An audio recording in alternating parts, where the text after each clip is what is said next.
Halkım selamun aleyküm, kalaysiz, yaxşımısınız? Mineki 12 haş ko'rsatib ber bari, tayin. Tillaridan salyapmiz. Mineki 6 turli go'sht bor, oyoqqa foydali deyaptir. To'g'ri qilib jibermaydi, biroq foyda keltiradi.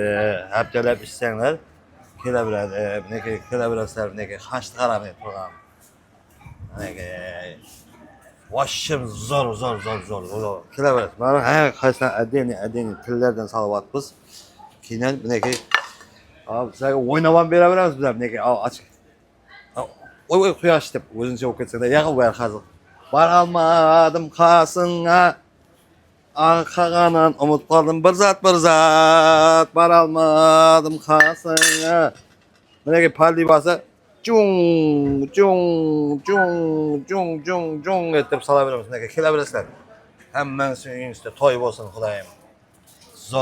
Zor. Allohga shukr, yigitlar, qizlar, bolalar, xalqim, hammasi uyingizda to'y bo'lsin, yaxshi kunlar bo'lsin. Mineki palli bolasi 12 porsiya zakaz azamdan Allohga shukr kelyaptir. Mang'itdan kelyaptir, Beruniy, Xorazmdan kelamiz deyapti bugun. Hammasini uyinda silab kelyaptilar.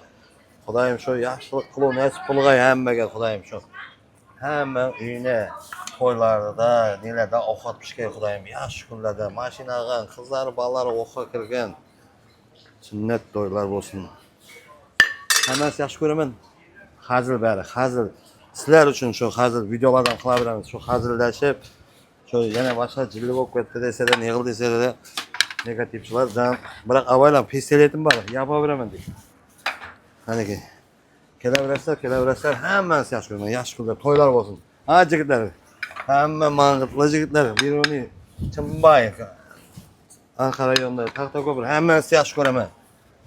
Mo'ynoqlar kelyapti bugun mineki. Allohga shukr mineki. Kelaverasizlar, Allohga shukr mineki. Xursandmiz. Yaxshi kunlarga.